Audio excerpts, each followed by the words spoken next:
Are you happy to be here? Are you excited to be in San Diego right now? Sunny California.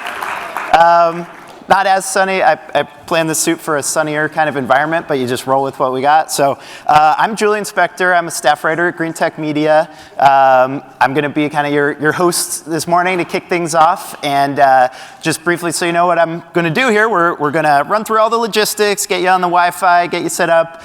Then I'll do a kind of breeze through the agenda so we know what is in store for today and tomorrow. We want to make sure you have a sense of the broader narrative arc. And then I'll set the stage a little bit, and then we move right into the keynote interview with ComEd. So yeah, let's kick things off. Let's go. So breakfast and check-in, you did that. Very good job. Hope you liked the food. GTM Research is now Wood Mackenzie Power and Renewables. Important to know, I'm still with GreenTech Media. That's our news side. But the research part of Wood Mackenzie Power and Renewables, big international group, more data, et cetera. This is the Wi-Fi. I'm sure you all want that. So HG Connect, SAN HB, cool. That's actually going to be useful. Okay. Well, first slides. You'll get the slides at the end. So if you want to come up and take photos of each thing, you can, but you could also just save that energy, and you'll get them all afterwards once you fill out the lovely survey and tell us how we did. Okay, Q&A platform. So that's where the Wi-Fi comes in. We do digital question and answer throughout the show. And to get on that, you just go to gtm.cnf.io. It's a little small in there, but it'll be up on the screen too. But gtm.cnf.io. And what's cool about that is it lets you pose your question. You can kind of upvote other people's questions. And then the moderators can quickly scan and see what the audience really wants to know about and throw those into the mix with our expert interview subjects. I'll say we do our best to get to all the questions. It's often not possible just given the time constraints, but we will do our darndest to get your questions answered. And then we actually have a session at the very end on day 2 where I'll be back up here with some of our analysts, and that's kind of a catch-all. So if there were very pressing questions we didn't get to, we're going to be compiling those throughout and try to just run through as many as we can. So do not fret if your question doesn't get answered. We'll circle back at that point. So networking, great part of the value prop here. So we have some spaces around in the hallway you can network. Lunch is a great time. There's going to be a reception after the show this afternoon. So yeah, meet some new people, make some connections. And then just wanted to give you a quick heads up about some other fun GTM events coming up. The next one, this Northeast Solar and Storage, is going to be a more policy-driven event looking at the Northeast, specifically C&I, commercial, industrial, and community solar, and looking at the emerging opportunities driven by the policies in those states. It used to be New England, but it's expanded this year to New York and New Jersey are going to be included in there too. So bigger geographic scope, very fun. Blockchain and Energy Forum, what's hotter than blockchain? Well, maybe some other things now, but we're going to be diving in. We're going to be, getting to the bottom of it. And the GTM thing, you probably know, but we try to get past the hype and really dig in of what's the real opportunities here. What are the actionable uses of this technology? So that'll be, a more grounded conversation than sometimes blockchain inspires. Power and renewables. Austin, Texas, very fun city. There's going to be, that's sort of looking at the collision course of traditional power markets with the rise of renewable energy and intermittent resources and what the ripple effects of that will be. A little more emphasis on EV charging, electric vehicle infrastructure, and how that plays into solar and wind patterns and the broader needs of the grid. And then Energy Storage Summit. This is the first time that's going to be in Denver, Colorado, a little more centrally located for those of you on the East Coast or in the center of the country. In the past, it's been in San Francisco, but yeah, great time. All the battery nerds in one place. So now we're going to do a quick open. We want to get to know you. we're here to help you and hopefully, give you some new insights into the market, but we can't read your minds, so we want to get a quick sense of like what you all are looking for. So we've got some questions for you. So yeah, where are you joining us from? And this is where you get to go to that gtm.cnf.io website on your phone or on your laptop, and you can cast your vote. Always interested to see kind of what regions are represented here. And I will give that just a few more seconds to load up. But okay, looks like West Coast is strong here, but also Midwest and East Coast. So it's we've got a variety. A little bit of Southeast, some Southwest. International that's cool. How many? Raise your hand if you came here internationally, traveled over an ocean or a border for us. Okay. So we got some people. Anyone who came the furthest? Any guesses? Does anyone think that they traveled more miles to be here? Oh, okay, Juan's got a mic if you want to. Tell us how far you came. Where did you come from? Oh, hi everyone, I'm Robert from Altera Inc. We're an AI company doing visual anomaly detection. I came from Seoul, South Korea. Wow, okay. So that's a good flight. Anyone beat that? Can anyone more hours on the plane? Okay, cool. So global audience here. Next poll. How many years have you been working in the electricity sector? We've got a few options there. It's fast-paced world, so it can feel like 100 years or not. But okay, we've got good 1 to 5, 5 to 10. So some folks who are still dipping their toes in, and a good representation of the feels like ages crowd. Next, what best describes the organization you work for? This is also helpful for us as moderators because we want to be able to frame questions in ways that are useful for your role and make the information more actionable. Options being utility, technology vendor, federal or state regulator, or otherwise working in policy around this stuff, finance, developer, EPC, or other. So yeah, looks like utilities lead the way, which is great. Y'all are the ones putting this stuff in the ground, and then the vendors are the ones providing it. So that's good. Other is quite strong too, though. Anybody want to give a sense of what other means? Where are you coming from that's not one of these main groups? Owner's engineer. Okay. Anybody else? Consulting. Okay. Nonprofit. Communications. It's an important part of this, getting the word out. Anybody else? There's someone here with a nonprofit, and maybe we can learn more details. Which organization? I'm with PECI up in Portland, Oregon, and we do community-based energy projects. Cool. Yes, nonprofits, important part of this. Next up, okay, so GTM originally coined the term grid edge in 2013. Wow, how time has flown since then. But what do you think has been the most important advancement in this grid space since that time?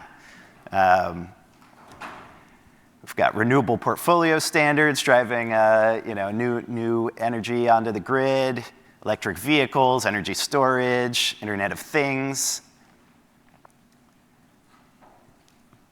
Looks like we've got energy storage in the lead, which I like to see as an energy storage reporter. It's definitely changing some things up, and we're going to get into that in a few different sessions here. So then, this is a good one. What do you want to hear most about during the next 2 days?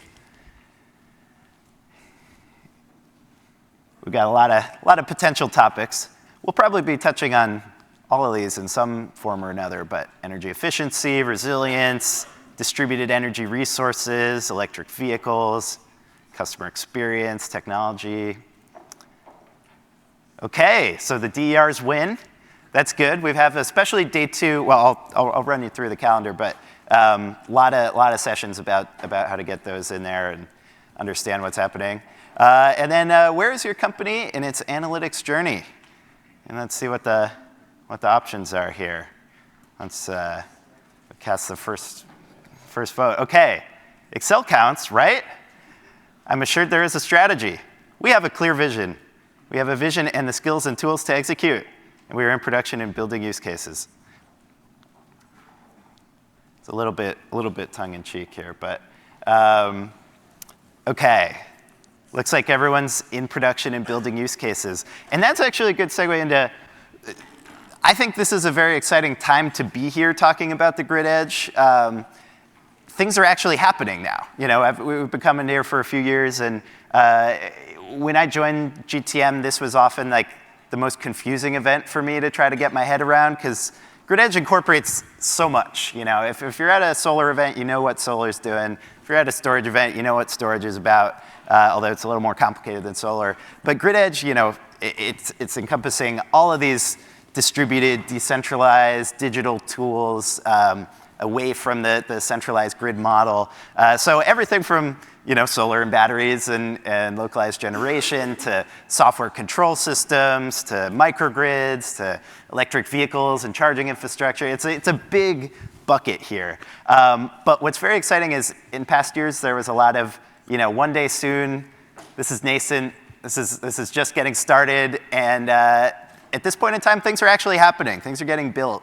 And I'm very excited for some of these conversations where we'll ask, you know, specifically what's happening with these kind of steel in the ground projects. So just quickly, day one, what you have to look forward to. We're going to have this keynote up next where I'm talking with Shay Baramurad from ComEd. We're going to hear what that utility is doing with cutting edge grid edge innovation. Then we're going to have another keynote panel with diving into the atomized prosumer-led intelligent grid. Here's some big thinkers talk about that. We're going to have research from our own Ben Kellison on the data-driven utility model and you know, what's emerging there. Panel on how to avoid pitfalls of data overload, which is the challenge when you're actually getting more data than you know what to do with.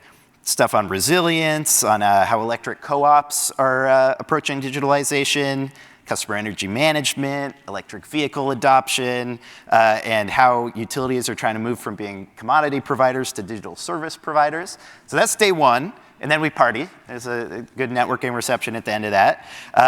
Day two, we're going to start off with, in the morning, mergers and acquisitions landscape, some research also from our team. And then we'll hear insights from investors globally looking at this space. We're going to have a few sessions of emerging technology pitches, as well as several panels looking at distributed energy resource integration, challenges involved, what the future holds there.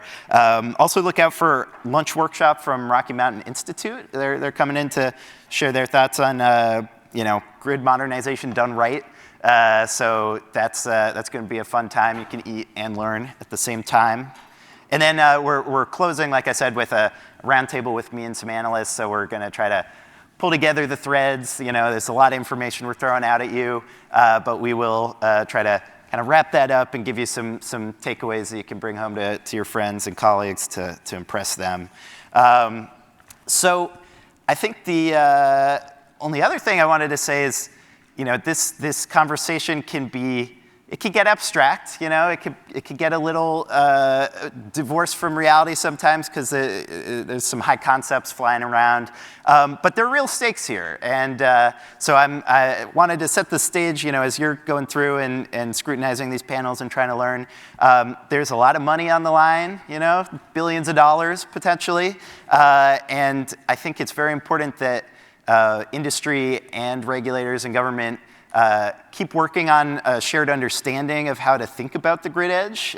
We've already seen some fairly high-profile cases where utilities, say Duke Energy in North Carolina or Dominion in Virginia, propose these pretty big, ambitious grid modernization packages with, like I said, billions of dollars. And a few of those have been rejected by regulators. And the language around those rejections tends to be, we didn't see enough cost-benefit calculus. Like we don't understand how this money is going to turn into like value for the ratepayers, and we're not comfortable signing off on it.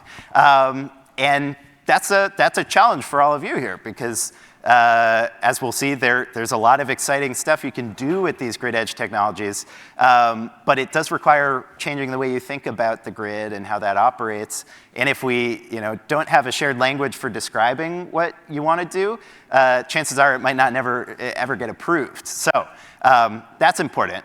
The next thing is that human lives are actually on the line. We're here in California. You might have heard that grid has caused some problems here, caused some wildfires, has damaged tons of property, people have died, caused the bankruptcy of a very large utility. So, the functioning of the grid in a practical, physical sense can't really be higher stakes, actually. And to illustrate that point, so I live in Oakland, PG&E customer, and I got a letter recently from Pacific Gas and Electric. And when I get a letter from a utility, it's maybe not the normal response, but I'm kind of excited. I'm like, this is a customer touch point. Let's see how they're going to do. Are they achieving customer centricity? So I open it up, and it says, given the growing threat of extreme weather, we want all of our customers to be prepared for power outages. So that seems nice, giving me a heads up. If extreme fire danger conditions threaten a portion of the electric system serving your community, it will be necessary for us to turn off electricity in the interest of public safety. So that's more concerning. Kind of makes it seem like the fire is threatening the wires rather than the wires threatening to ignite the fire. But anyways, further down, they note that the grid is made of power lines working together, which means your power may be shut off even if you do not live or work in an area experiencing the extreme weather. So that's a little concerning. And because extreme weather can last several hours or days, for planning purposes, we suggest customers prepare for outages that could last longer than 48 hours. Woo.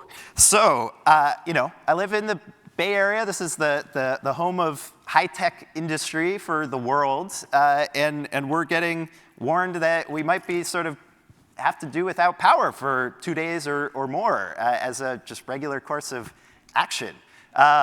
So that's kind of crazy. And that is a grid edge use case right there. What can we do to make the grid more resilient? What can we do to distribute controls so that if there is an extreme weather event that disrupts power in one area, it doesn't spread to more communities than it needs to? How can you sort of use higher tech automated digital tools to maybe prevent the wires from causing fires in the first place? There's a lot of questions there. I, for one, would not like to go for 2 days without power. Could be a use case for distributed energy in the home. Companies are already seizing on that and seeing how can they provide the services that maybe we can't count on the old centralized utility to do. And so that's been on my mind lately. Wanted to put that out there. But I think now that we've set the stakes sufficiently, you have your task cut out. How do we keep the power on, keep the lights on for everybody in the face of extreme weather, cyber attacks, all of that? It's getting more and more dramatic out there, and luckily the technology options are getting more and more exciting and realistic and practical. So we're going to cover all that in the next 2 days. Very excited for you all to be here with us. And I think now is a good time to bring up our keynote interviewee. So is Shay up there? Let's bring up Shay. Let's give a round of applause for Shay, please.